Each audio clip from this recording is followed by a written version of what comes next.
Hi, my name is Dalveer, the guest faculty of Government Polytechnic Badaयूं.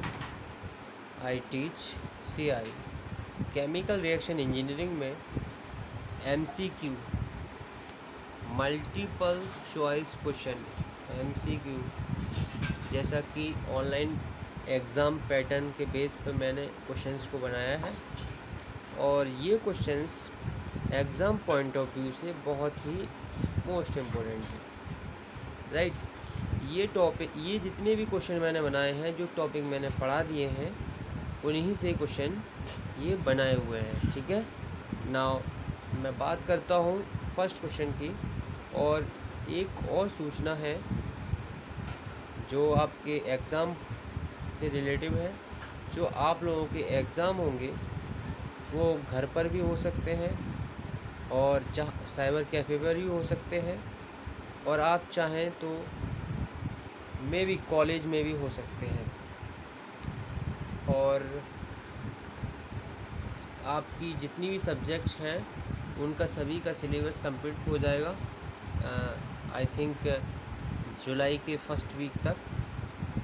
Now मैं आपसे first question में discuss कर रहा हूँ। The rate of chemical reaction, जो आपकी केमिकल रिएक्शन है उसकी रेट होती है वो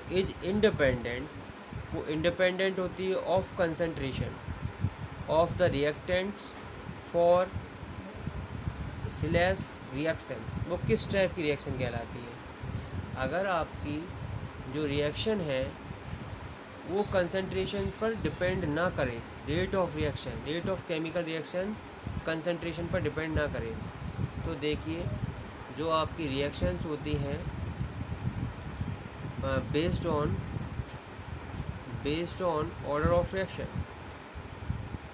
रिएक्शन के बेस पर आपने देखा होगा, एक होती है जीरो ऑर्डर, एक जीरो ऑर्डर ना जीरो ऑर्डर रिएक्शन। सेकंड आपकी होती है first order reaction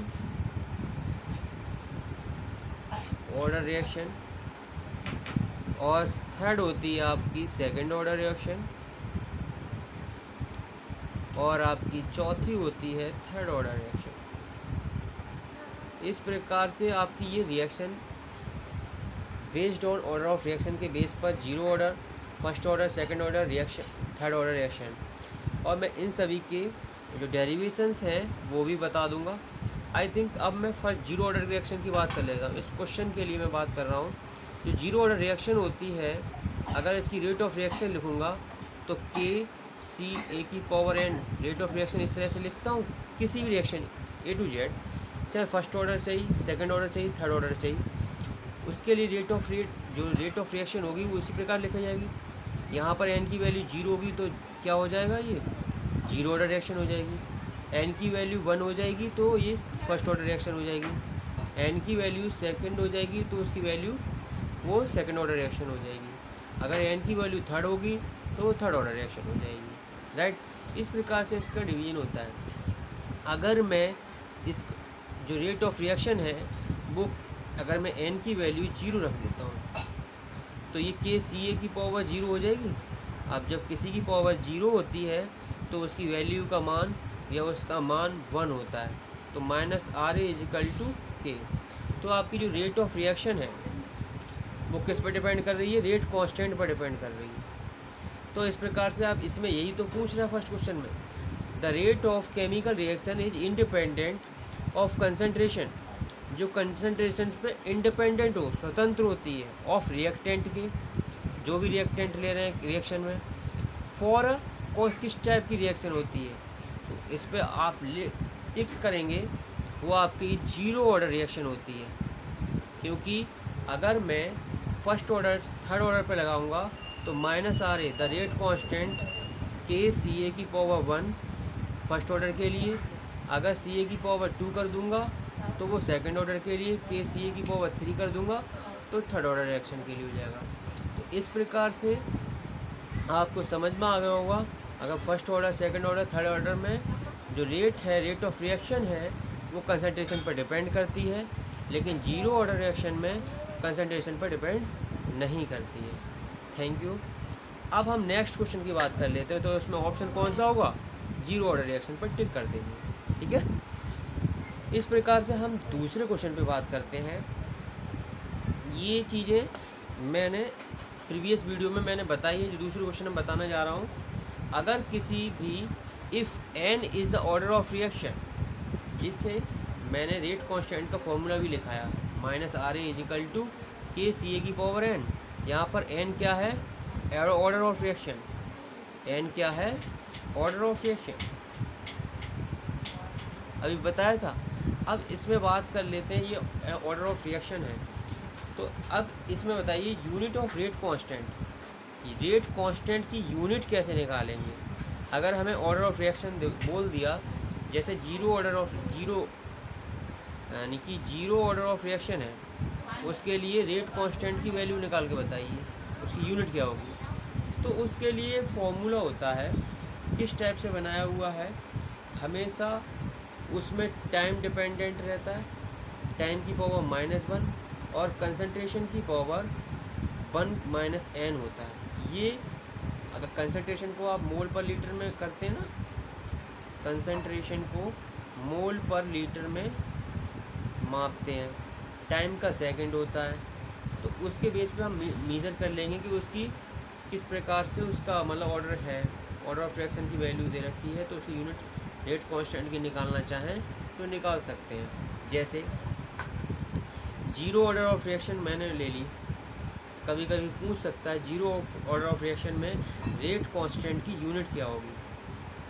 rate constant की यूनिट क्या होगी। तो उसमें n की वैल्यू 0 रख देंगे इसमें, तो आप देखेंगे टाइम की पावर -1 हो जाएगा और कंसंट्रेशन की पावर हो जाएगा 1 - 0। तो यहाँ पर क्या हो जाएगा, सेकंड की पावर -1 और यहाँ पर कंसंट्रेशन की पावर, तो कंसंट्रेशन मोल पर सेकंड की पावर 1। इस प्रकार से इसका हो जाएगा मोल पर सेकंड स्क्वायर। तो आई थिंक आप लोगों के लिए रेट कांस्टेंट निकालना समझ में आ गया होगा, किस तरह से निकालते हैं। तो इसका जो फॉर्मूला होगा अकॉर्डिंग टू ऑप्शन के अनुसार देखेंगे, तो इसमें ये वाला होगा, फर्स्ट होगा। वो कैसे होगा, क्योंकि ऊपर ले जाएंगे इसे तो टाइम की पावर -1 हो जाएगा और कंसंट्रेशन की पावर क्या हो जाएगा, 1 - n हो जाएगा। तो इसलिए इसमें ऑप्शन होगा वो आपका ए करेक्ट होगा। ठीक है, नाउ अब मैं बात कर लेता हूँ आपसे थर्ड क्वेश्चन की। जो आपके दो क्वेश्चन आई थिंक पूरी परफेक्टली समझ में आ गए होंगे। एक एक ऑप्शन के बारे में बताया है, किस तरह से आप इसे सॉल्व कर रहे हैं, और आई थिंक एग्ज़ाम में इसी तरह से पहले क्वेश्चन को ध्यान से पढ़ेंगे और फिर उसके बाद अटैम्प्ट करेंगे। Now next question, variable affecting the rate of homogeneous reaction. Homogeneous reaction होती है, उसकी जो रेट होती है वो कौन कौन से वेरिएबल से अफेक्टेड होती है।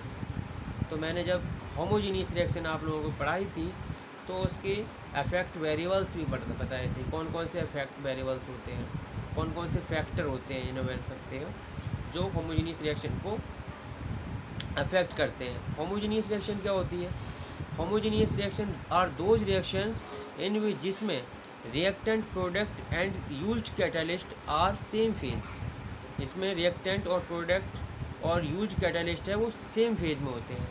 तो उसके जो फैक्टर होते हैं जो वेरिएबल इफेक्ट करते हैं, नंबर 1 टेम्परेचर होता है, प्रेशर होता है और कंपोजिशन भी होता है। तो इसमें जो होमोजीनियस रिएक्शन के लिए जो वेरिएबल अफेक्ट करेंगे वो इसके आप देख लेंगे ऑप्शन में। देखो पहले में प्रेशर एंड टेम्परेचर ओनली, दूसरे में टेम्परेचर एंड कंपोजिशन ओनली। तो ये भी करेक्ट नहीं है, तीनों चीज़ होना चाहिए। तो जो डी ऑप्शन देखेंगे प्रेशर, टेम्परेचर एंड कंपोजिशन, तो इसमें तीनों ऑप्शन हैं, तो these are the right answer. इसमें इस तरह से टिक करेंगे। ठीक है, अब उसके जो ऑनलाइन पैटर्न है आपका, उसके लिए मॉक टेस्ट बहुत जल्द ही BTUP प्रोवाइड करा रहा है। सभी बच्चे मॉक टेस्ट को ज़रूर अटैम्प्ट करें ताकि आप लोगों के लिए समझ में आ जाए कि किस प्रकार से पेपर बनेगा। ठीक है, और आपको पेपर देने में आसानी होगी। नाउ हम फोर्थ क्वेश्चन की बात कर लेते हैं, the rate determine step in a reaction consisting of a number of steps in series is the steps. तो आप किसी भी रिएक्शन, जैसे इसमें सीरीज रिएक्शन की बात की हुई है, series reaction are those reaction जिसमें आपने देखा होगा ए से आर बन रहा है, आर से एस बन रहा है, तो ये कैसी रिएक्शन है? सीरीज रिएक्शन है।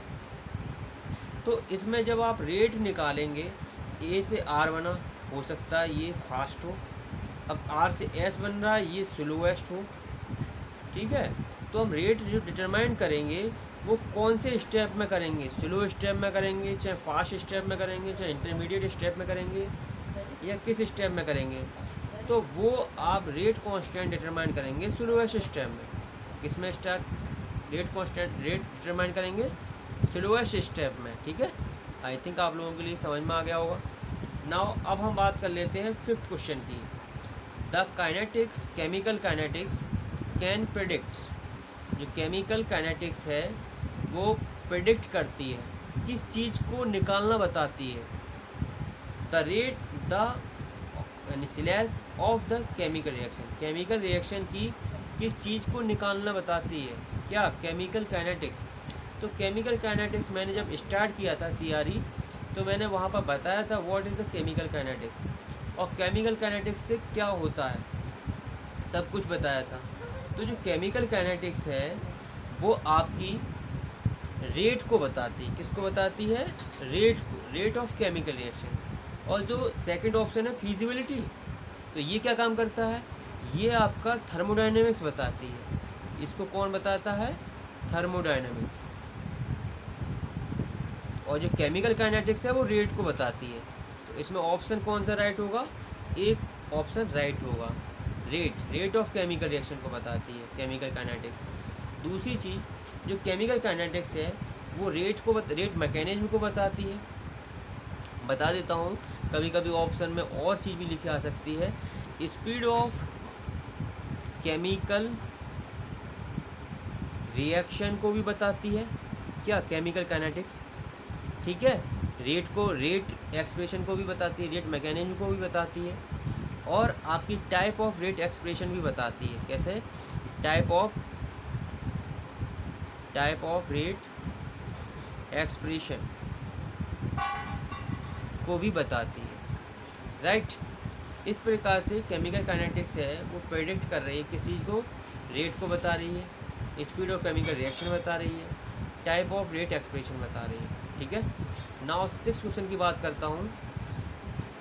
The sum of power of concentration, जो आपकी पावर है, the sum of power of concentration term in the rate equation is called, उसको क्या कहते हैं? आपने देखा कि रेट कोई भी रिएक्शन है तो -R = K Ca की पावर N1 Cv की पावर N2, राइट। तो यहाँ पर N1 + N2 ये क्या कहलाती है? यहाँ पर अगर हम इन दोनों को जोड़ दें, आपके पास जो रिएक्शन होगी इसकी A + B गिव्स प्रोडक्ट, ये होगी। अब इसकी रेट एक्सप्रेशन इस तरह से लिख लिया। अब N1 + N2 दोनों को जोड़ा तो ये आपकी कहलाएगी ओवरऑल ऑर्डर ऑफ रिएक्शन, ठीक है। तो ये आपका पावर्स का समेशन होता है कंसंट्रेशन का, उसको ओवरऑल ऑर्डर बोलते हैं। तो ऑप्शन बी राइट होगा, ठीक है। इस तरह से आप लोगों के लिए ये क्वेश्चंस जितने भी कराए हैं वो क्लियर हो गए होंगे। नाउ हम नेक्स्ट क्वेश्चन की बात कर लेते हैं, 7th क्वेश्चन की। थैंक्स। नाउ 7th क्वेश्चन में देखिए क्या दे रखा है। आपको बहुत क्वेश्चन को ध्यान से पढ़ना है, और मैं आप लोगों के लिए बिल्कुल हिंदी में समझा रहा हूँ, बिल्कुल भी परेशानी नहीं होगी कहीं पर भी, ठीक है। नाउ हम बात कर लेते हैं half life period of chemical reaction. किसी भी केमिकल रिएक्शन का हाफ लाइफ पीरियड क्या होता है?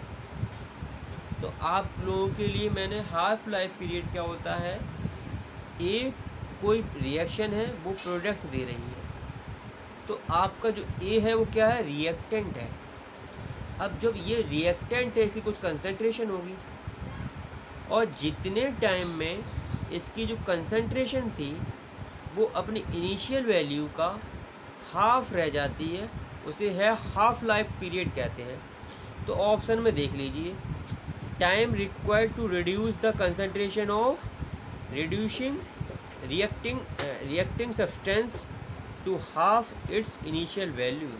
इनिशियल वैल्यू का जो हाफ रह जाती है, दैट मीन जो आपका रिएक्टेंट है इसका जितने टाइम में आधी कंसंट्रेशन रह जाती है इनिशियल का, उसे हाफ टाइम या हाफ लाइफ पीरियड कहते हैं। ठीक है, तो ये आप लोगों के लिए समझ में आ गया होगा। दूसरा पॉइंट देखो, half is the space time, space time की बात ही नहीं हुई, रेजिस्टेंस टाइम इसकी बात नहीं हुई है। तो हमने आपको बताया कि केमिकल रिएक्शन का जो हाफ लाइफ पीरियड क्या होता है, वो आपका ए ऑप्शन से राइट हो जाता है। रिएक्टेंट होते हैं वो अपने इनिशियल वैल्यू का आधा उनकी कंसंट्रेशन क्या हो जाती है, रिड्यूस हो जाती है। ठीक है, आई थिंक समझ में आ गया होगा 7th। अब 8 क्वेश्चन की बात कर लेते हैं। देखिए 8 क्वेश्चन क्या कह रहा है।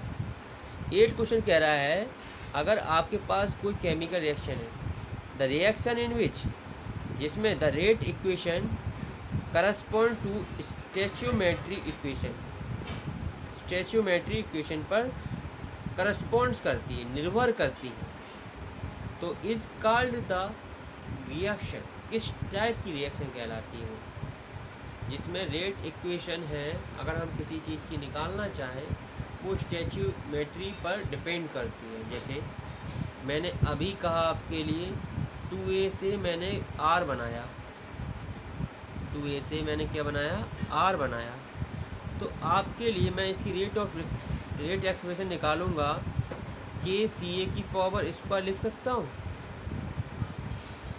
हूँ, तो n इजकल टू क्या हो जाएगा, 2 हो जाएगा। दैट ये इस टाइप की रिएक्शन हो गई, एलिमेंट्री रिएक्शन हो गई। अगर मैं नॉन एलिमेंट्री रिएक्शन की बात कर लेता हूँ तो वहाँ पर 2v की पावर s हो गई। तो अगर मैं इसकी रेट ऑफ एक्शन लिखूँगा तो के सी ए की पावर 2 नहीं लिख सकता, एल्फ़ा लिखूँगा, और जो एल्फ़ा होगा इज नॉट इक्वल टू 2 के बराबर नहीं होगा नॉन एलिमेंट्री रिएक्शन में।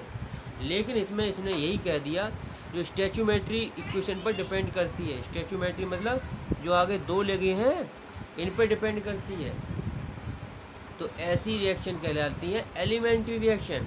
तो इसमें जो आंसर होगा वो एलिमेंट्री रिएक्शन होगा, correct answer.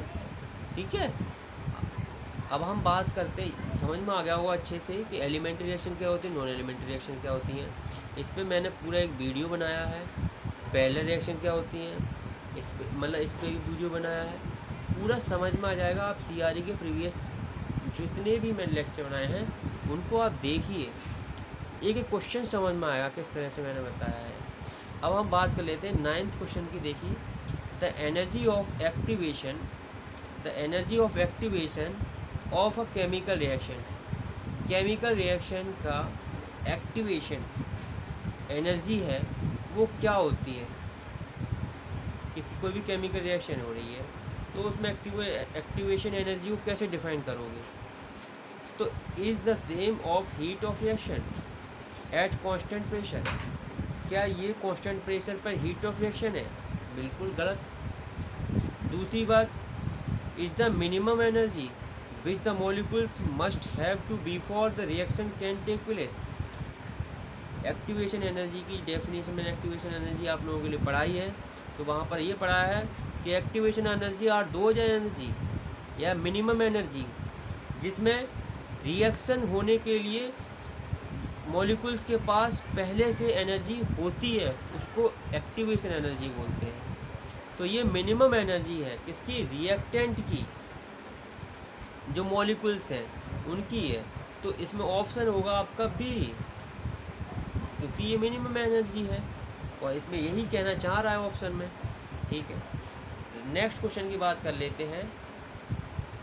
The rate constant के एंड एब्सोल्यूट टेम्परेचर टी में रिलेशन, मैंने कॉलिजन थ्योरी के लिए रिलेशन लिखाया था, आई थिंक आप लोगों के लिए समझ में आ गया होगा कि प्रपोर्शनल टी की पावर हाफ ई की पावर माइनस ई अपॉन आर टी, यही तो लिखाया था कॉलिजन थ्योरी के लिए। तो यहाँ से निकाल सकते हो के इजिकल टू या प्रपोर्शनल टी की पावर अंडर रूट, इस प्रकार से यही तो होगा आपका मतलब। तो यहाँ पर सीधा सीधा दिख रहा है कि कौन सा ऑप्शन होगा, सी ऑप्शन होगा। ना ये होगा ना ये होगा, यहाँ से निकाल सकते हैं। कॉन्सेप्ट ये रहा कोलिजन थ्योरी का। अब नेक्स्ट क्वेश्चन की बात कर लेते हैं, transition theory. Transition state theory में मैंने आपको फिर इसका एक्सप्लेनेशन लिखा है। पूरी तीनों थ्योरी मैंने बहुत आर्यनियस सिद्धांत, कोलिजन थ्योरी और ट्रांजिशन स्टेट थ्योरी, इस पर वीडियो बनाया है, वो देखिए आप लोगों के लिए बहुत अच्छे समझ में आएगा। K is equal to K is proportional T की पावर 1 और E की power minus E upon RT। इस तरह से मैंने आप लोगों के लिए क्या कराया है, मतलब पूरा कराया होगा, पूरे एक्सप्रेशन लिखा है काइनेटिक ट्रांजिशन स्टेट थ्योरी का। तो ट्रांजिशन स्टेट थ्योरी के लिए जो रेट कांस्टेंट होता है, प्रोपोर्शनल होता है T की पावर 1 का। तो यहाँ पर कौन सा ऑप्शन आप लोगों के लिए दिख रहा होगा, ऑप्शन बी है, वो इसकी तरह ही है, तो यही आपका राइट आंसर होगा। ठीक है, आई थिंक आप लोगों के लिए बहुत अच्छे समझ में आ गए होंगे क्वेश्चन। ठीक है, नाउ मैं नेक्स्ट वीडियो लेके आऊँगा, उसमें और क्वेश्चंस को ऐड करके आपको लोग बताऊँगा कि और क्वेश्चन जितने भी बताऊँगा वो आपके एग्ज़ाम पॉइंट ऑफ व्यू से मोस्ट इम्पोर्टेंट होंगे। और मैंने जितने भी क्वेश्चन इस वीडियो में कराए हैं बहुत ही मोस्ट इम्पोर्टेंट हैं, और एक एक क्वेश्चन के बारे में मैंने बहुत अच्छे से डिस्कशन किया है। आई थिंक आप लोगों के लिए बहुत अच्छे से समझ में आ गया होगा, और थैंक्स। और इस चैनल के लिए सब्सक्राइब कीजिए ताकि आप लोगों से रिलेटेड जितना भी वीडियो पड़े आप लोगों के लिए अच्छे समझ में आ जाए। Thank you.